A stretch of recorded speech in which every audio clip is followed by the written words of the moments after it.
मानवी गुप्ता जी चंडीगढ़ से। राधा वल्लभ जी। राधा वल्लभ श्री हरिवंश। पूज्य महाराज, आपके चरणों में कोटि कोटि प्रणाम।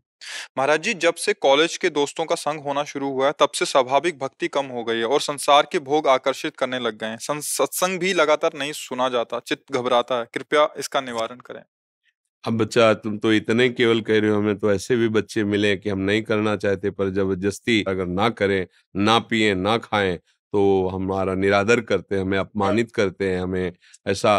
तो आप सबके बीच में अगर उनसे मिले ना तो एक अकेलापन में, मतलब ऐसे। अब देखो, अगर सही मार्ग में चलना है तो भगवान के सिवा कोई हमारा मित्र नहीं है, ये तो मानना पड़ेगा।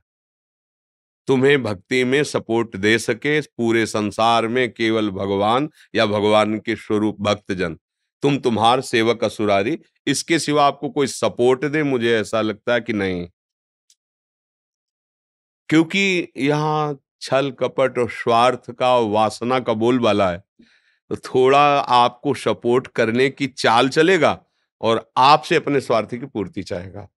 पाए जान जगत में सब जन, कपटी कुटिल कलयुगी टंच, मेरी सो भैया कृष्ण गुण संच। महाप्रभु हरिवंश चंद्र जो कहते हैं, कोई भी तुम्हें प्रेम करेगा तो कपट से करेगा। सच्चा प्रेम तो केवल गोविंद करते हैं, गुरु गोविंद ही सच्चा प्रेम करते हैं, दूसरा कोई प्रेम नहीं करता।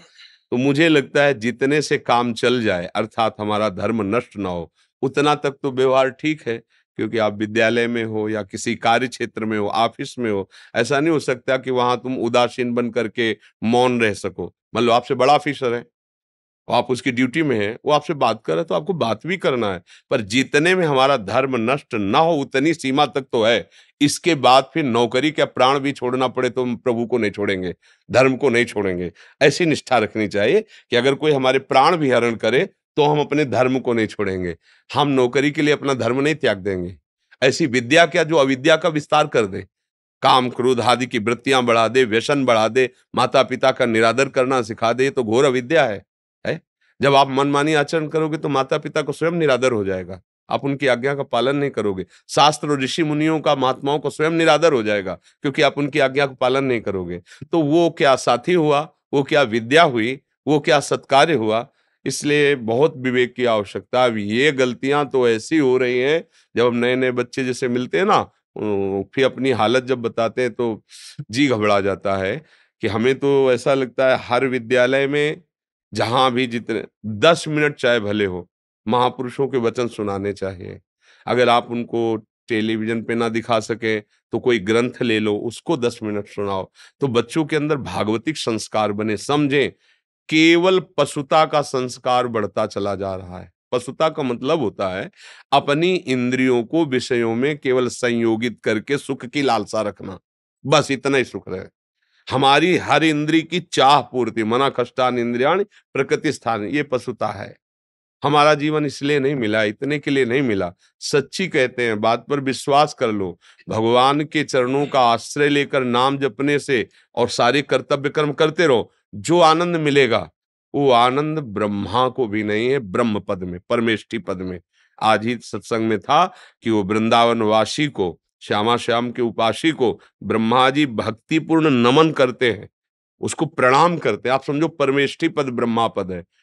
ब्रह्मादिक के भोग सब विषम लागत ताई, नारायण ब्रजचंद की लगन लगी है जाय। नारायण स्वामी कहते हैं कि श्री कृष्ण अनुराग में उन्मत्तता पाने के लिए साधक चल रहा है तो उसके अंदर ऐसी क्षमता आ गई कि ब्रह्मादिक के भोग विष के समान लगते हैं। आज हमारी दुर्दशा हो रही है, हमारे समाज की, हमारी जो नवीन पीढ़ी है। छोटे छोटे बच्चे गलत आचरणों में उतर रहे हैं, मदिरा पान आदि उसको कोई दोष ही नहीं मान रहे, मनोरंजन समझ रहे हैं। व्यसन और भी नशा, ड्रग्स है, और धुआं वाला वो क्या चिलम विलम, ये सब गांजा, ये सब ऐसे गंदी आदतें स्कूल में बच्चों की पढ़ रहे हैं। अब बोलो क्या इनकी जिंदगी होगी। मुझे लगता है नवीन बच्चों को बहुत सावधानी से शिक्षा देनी चाहिए, जिससे वो अपने जीवन को संभाल सके। व्यसनी हो गया तो क्या, बेविचारी हो गया तो क्या जीवन रहेगा। अभी तो बच्चा है वो, अभी से हालत उसकी खराब हो गई।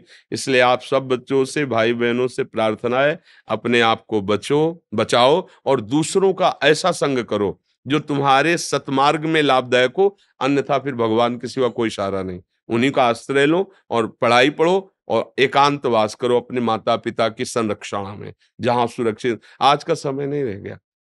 हम समझ रहे हैं कि हम माता पिता गुरुजनों की आज्ञा का उल्लंघन करके मनमानी स्वतंत्रता में आनंद ले लेंगे।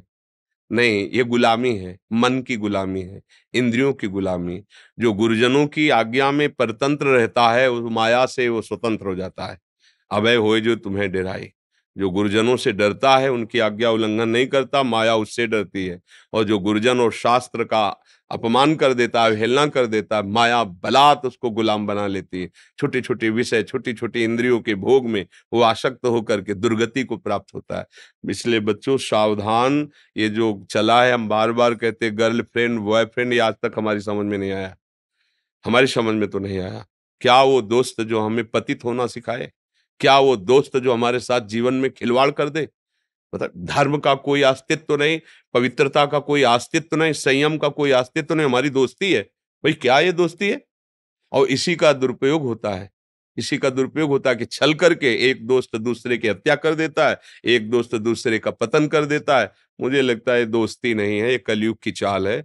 बहुत संभल करके बच्चों और बच्चियों को रहना चाहिए। और हमारी बात समझ में आवे तो आवे, नहीं तो राधे-राधे तो है ही है, फिर देख लो।